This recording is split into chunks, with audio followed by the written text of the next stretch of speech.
15 de novembro de 2004. Uma explosão do porto de Paranaguá partiu ao meio o navio Vicunha de bandeira chilena. A embarcação despejou no mar 150 mil litros de diesel e mais de 1 milhão de litros de metanol. Rapidamente, o óleo se espalhou, causando um desastre que contaminou boa parte da Baía de Paranaguá. Para prevenir e reduzir os efeitos de acidentes como este, é cada vez mais requisitado o trabalho de um profissional com um novo perfil, o engenheiro ambiental. Na Universidade Federal do Paraná, o curso nasceu no ano 2000. As técnicas da engenharia ambiental são baseadas nas ciências exatas, biológicas, humanas e geociências. O profissional pode atuar em quase todos os setores, como indústria, agricultura, defesa civil e recursos hídricos. Uma graduação em engenharia ambiental, ela envolve conhecimentos que passam por quase todas as engenharias, né? Na verdade, pode haver inicialmente a percepção de que não é um conhecimento novo, né? Mas o conhecimento novo que está dentro do curso da engenharia ambiental são conhecimentos que estavam entre as diversas engenharias já existentes, a engenharia química, a engenharia civil, a engenharia mecânica e a engenharia elétrica, mas que não eram explorados. Na verdade, são interconhecimentos que precisam ser juntados. Isso num primeiro ponto, né? No segundo ponto, a expansão desses conhecimentos, a exploração desses conhecimentos, aonde a gente vai, né, explorar o meio ambiente com essa nova visão, tá certo? Então, essa é o curso de engenharia ambiental da UFPR. O curso tem duração mínima de 4 anos e é dividido em 2 ciclos, o básico e o profissionalizante. Num primeiro momento, o aluno vai ter disciplinas nas áreas de matemática, física, biologia e química. Além dessas disciplinas, a gente trabalha muito o lado da introdução à engenharia ambiental, né? E a gente busca trazer para ainda o ciclo básico alguma ideia já de aplicação para o aluno, né? Para que ele possa ter uma percepção antecipada, né? Do que é importante, né? Por que é importante ele fazer física, por que é importante ele entender matemática, né? Para a engenharia ambiental. Já no ciclo de profissional, né?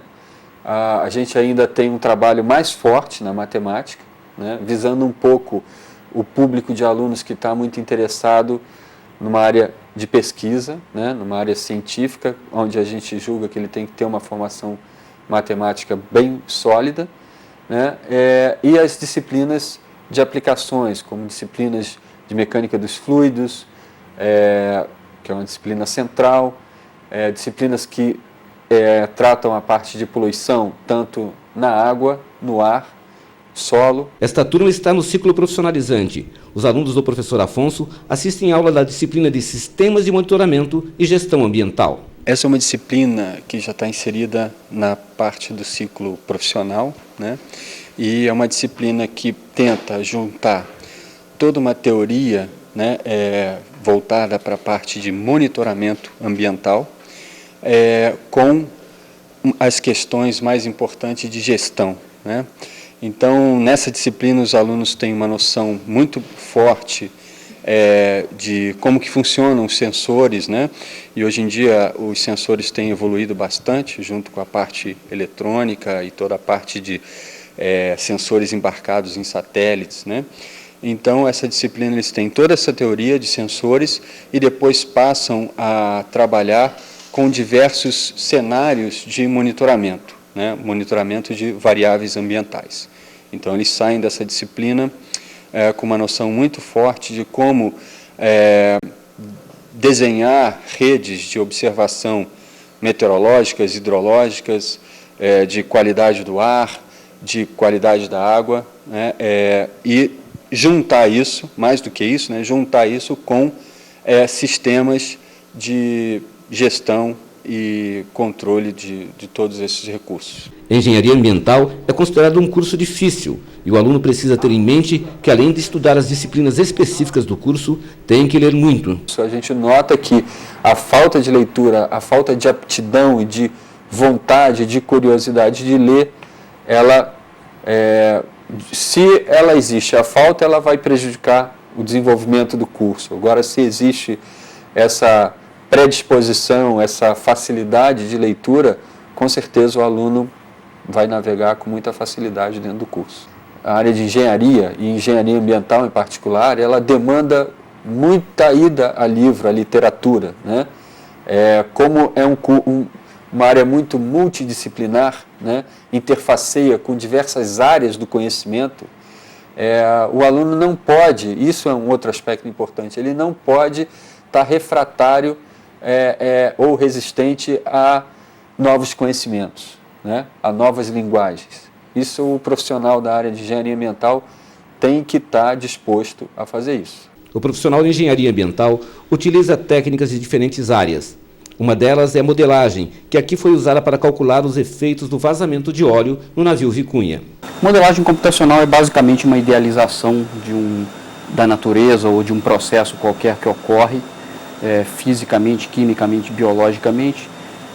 O que você faz é tentar simplificar os processos envolvidos de forma que você consiga reproduzi-los aproximadamente através de, pode ser modelos físicos, onde você reproduz ele no modelo reduzido, mas também pode ser computacionalmente, que é o que a gente vai ver um pouco aqui nos exemplos. Um exemplo, então. Isso aqui é basicamente a cidade de Paranaguá, né? Então, isso aqui é a água, a gente dá para perceber aqui a Ilha do Mel, é só uma ilustração do tipo de modelagem que é possível se fazer, né? Isso aqui é uma modelagem exatamente daquele acidente onde eu estou mostrando aqui a concentração de óleo. Então ela começou agora, claramente você vê a maré atuando na dispersão desse óleo, né, que está ocorrendo ali. E é possível ver qual é que é a extensão, digamos assim, do acidente, né, das concentrações de óleo. É claro que existem várias maneiras de você olhar para esses resultados graficamente, né? Aqui, por exemplo, eu tentei colocar uma concentração aqui, verde, acima de um certo limite. Se eu permitir com que a concentração seja bem menor, ou seja, se eu conseguir ver concentrações mesmo muito pequenas, a gente vai ver que, né, o acidente ocorre aqui e essas concentrações pequenas, elas se espalham numa extensão bem maior, né? A gente vai ver que ela vai chegar, inclusive, em alto mar daqui a pouco. O professor explica que para fazer a modelagem é essencial o trabalho de campo, como a coleta de amostras, atividade que o aluno terá com certa frequência. Esses trabalhos que eu mostrei aqui até agora, todos eles têm participação de alunos, tanto em projetos finais de curso, quanto em desenvolvimento de atividades de iniciação científica, e também alguns deles acabam até sendo trabalhos de mestrado e doutorado de alunos que foram do curso de graduação de engenharia ambiental. Então, alguns trabalhos aqui estão sendo encaminhados para essas áreas de pós-graduação também. Eles vão a campo e também trabalham com a modelagem, fazem programas de computador, testam, comparam dados com modelos computacionais, verificam problemas de legislação. Este aeromodelo é um dos mais novos equipamentos do curso de Engenharia Ambiental. Ele foi adquirido com recursos do CNPq e vai levar sensores até 2.000 metros de altura para medir temperatura, pressão atmosférica, umidade e até concentração de poluentes.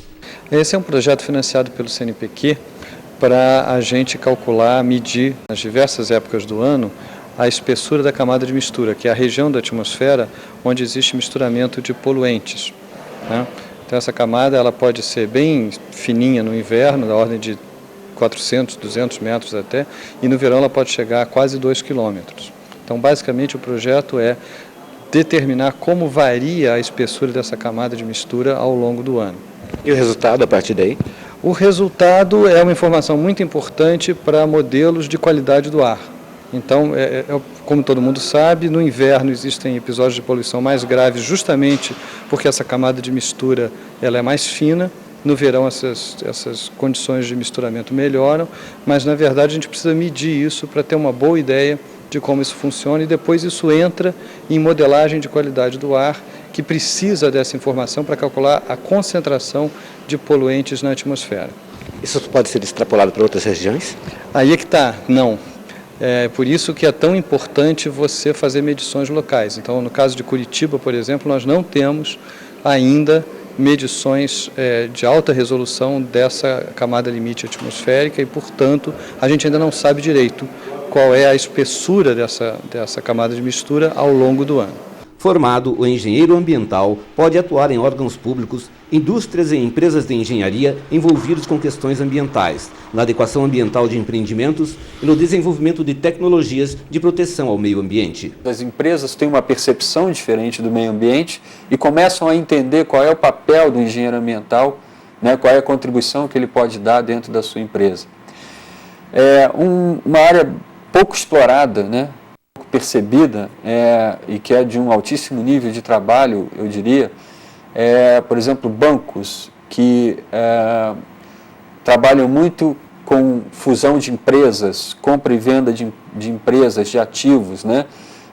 Bancos que operam como prospectadores de investimento, né? Ou seja, eles representam grandes capitais que querem investir, né?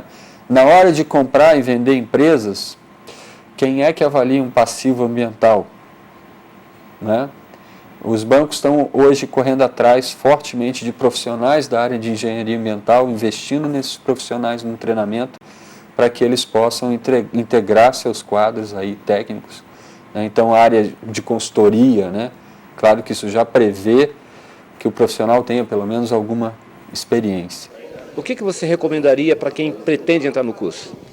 Olha, ganhar uma boa base de matemática e física no ensino médio, que você vai precisar muito disso aqui, tá? E dar uma consultada antes na grade do curso para não se iludir, tá certo? Primeiro dar uma olhada na grade curricular, né? Que você vai ficar 4 anos ali passando todas aquelas matérias, né? Você tem que saber o que você vai cursar e também dar uma olhada na estrutura, se é interessante, né? A estrutura, também a parte docente, conhecer os professores, né? Com quem você vai trabalhar. Acho que se informar mais sobre o curso, assim, porque o pessoal tem essa visão de meio ambiente, ambiental, e não é por aí.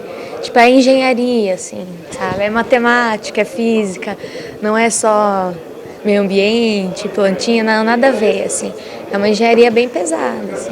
Não tem que ter romantismo nessa hora. Não, de jeito nenhum. Acho que tem que pensar no lado prático, claro que pensando no meio ambiente, mas pensando como engenheiro, né?